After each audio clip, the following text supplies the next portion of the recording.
Sí, se me fue la mano con el título del video. De todas formas, creo que tengo un punto. Teneme un poco de paciencia y te cuento un poco más. Personalmente veo los bastones de trekking como algo muy necesario, pero también algo tramposo. Sí, a pesar de todos los beneficios que tiene, te da equilibrio o estabilidad cuando estás sobre algún terreno complicado, irregular, ¿viste? Donde hay raíces, piedras, cuando tenés que cruzar algún arroyo, te sirve para ir apoyándote y resistir un poco la corriente. También te sirve para ir tanteando el terreno si estás en un lugar con mucho barro que no sabes hasta dónde vas a meter el pie. Te mejora mucho la postura cuando tenés una mochila pesada. Sobre todo cuando vas bajando, los bastones te ayudan a contener mucho el peso de la mochila y que no recaiga todo eso sobre las articulaciones. Absorbe los impactos. Puede ayudarte con el impulso, con la propulsión.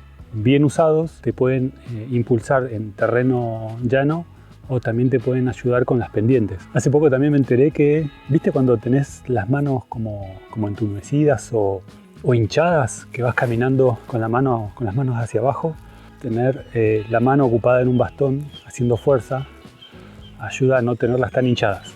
Bueno, y tienen un montón de otros usos. Hoy en día los bastones se pueden usar para montar un toldo, para las carpas ultralivianas que se están vendiendo. Sirve como palo selfie en el caso de los panchos que hacen videos para YouTube. También te puede servir como elemento de seguridad. Si te cruzas con algún animal salvaje como un puma, podés aparentar tener más tamaño. A pesar de todos estos beneficios, hay que saber usar los bastones. Pero sobre todo, hay que saber cuándo no usarlos. Un error que veo muy común es cómo agarrar esta cinta. Yo al principio también lo hacía. La gente tiende a agarrarlo así derecho. La función principal de la cinta es no perder el bastón en caso de que tengas que usar rápido la mano. ¿Ves? Acá, si la quiero soltar, se me queda enganchada. En cambio, si meto la mano por abajo y llevo el bastón ahí, en caso de que quiera o necesite usar la mano, en algún momento puedo soltar y apoyar la mano o usarla rápido. Esta cinta dragonera también sirve para manejar el bastón sin tener que estar agarrándolo constantemente. Fíjate que yo acá tengo el bastón firme y puedo manejarlo sin estar agarrándolo. Y muchas veces me encontré caminando simplemente levantando el bastón y cuando lo apoyo la muñeca y la mano, pero no estoy agarrando el bastón. Es muy loco. Ojo con esta cinta. Por más que sea muy útil para no perder el bastón, puede haber situaciones donde conviene perderlo directamente. Si estás bajando, si estás en algún lugar donde te puedes llegar a resbalar y caer al piso, puede llegar a convenir perderlo, porque si te caes y tenés el bastón cerca, te puede llegar a lastimar. De hecho, me pasó, una vez me resbalé, se me fueron los pies para adelante y caí sobre el bastón, el pulgar sobre el bastón. Me estuvo doliendo 3-4 meses. Y creo que la saqué barata. Cuando vas caminando, el movimiento tiene que ser asimétrico. O sea que si avanzo la mano derecha, el pie izquierdo tiene que quedar atrás. Y al revés. La forma correcta de avanzar para que te ayude en la propulsión es poner el bastón un poquito en diagonal. Entonces cuando das el paso, no apoyarlo perpendicular al piso, sino con un poco de inclinación. Entonces eso te va a dar ya el impulso sin tener que estar apoyando y acercando el cuerpo. El bastón tiene que estar idealmente, ¿sí? El codo tiene que formar 90 grados. Si está muy lejos, pierde efectividad, si querés. Eso hace que tengamos que estar esforzándonos e inclinando el cuerpo, perdiendo estabilidad. Entonces lo mejor es tenerlo bien pegado al cuerpo y que no haya que estirarse mucho. Entre las contras que puede llegar a tener el bastón de trekking es, salvo que lo busques, acelera tu ritmo y eso hace que el ejercicio cardiovascular sea mayor. Si estás saliendo a hacer ejercicio y buscas incrementar tus pulsaciones, bárbaro. Si estás queriendo ahorrar energía, quizás lo mejor no sea usar un bastón. También es importante regular la altura del bastón, que se acople o se amolde al tipo de terreno por el que estamos caminando. En las subidas, el bastón debería ser más corto y en las bajadas, un poquito más largo. Cuando estés bajando, conviene agarrar el bastón por acá arriba, en vez de por el mango. Vas afirmándote en el bastón. ¿Por qué digo no usarlo? En realidad, no usarlo constantemente al bastón. Nuestras articulaciones, nuestros músculos, nuestros tendones necesitan un poco de esfuerzo para fortalecerse. Si estamos constantemente supliendo, aunque sea un poquito, esa parte la cubre el bastón y nuestro cuerpo no mejora. Vamos a estar dependiendo constantemente de esto.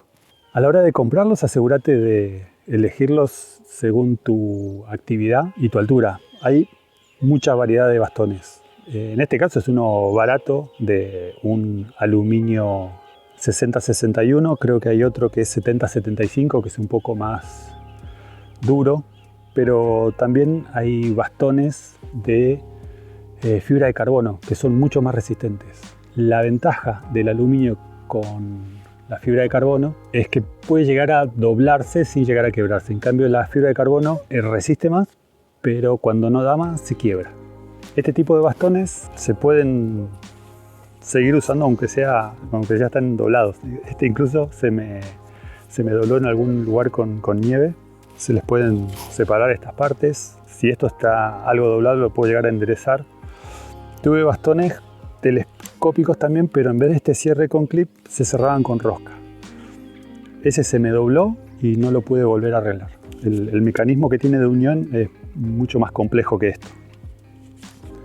Pero hay cierres con botones, con rosca, hay otros tipos de clips también. Las empuñaduras también hay distintos tamaños, hay de plástico, hay de corcho, hay bastones que vienen con un guante integrado y la unión a la empuñadura es a través de un clip.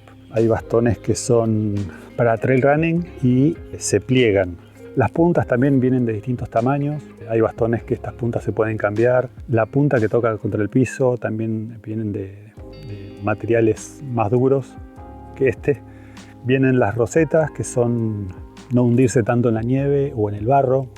Yo personalmente prefiero que no tenga nada, salvo que esté en nieve. Prefiero caminar sin ninguna roseta. Como te digo, es mi opinión. Si te gusta usar los bastones, usalo tranquilo o tranquila, pero los veo a veces como supliendo una falencia.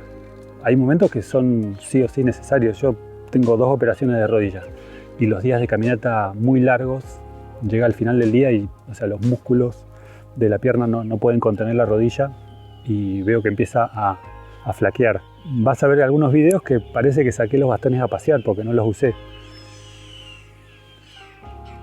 ¿Cómo están estos bichos? Pero suelo usarlos sobre todo en pendientes muy empinadas o bajadas complicadas y sobre todo al final del día cuando ya los músculos no dan para más.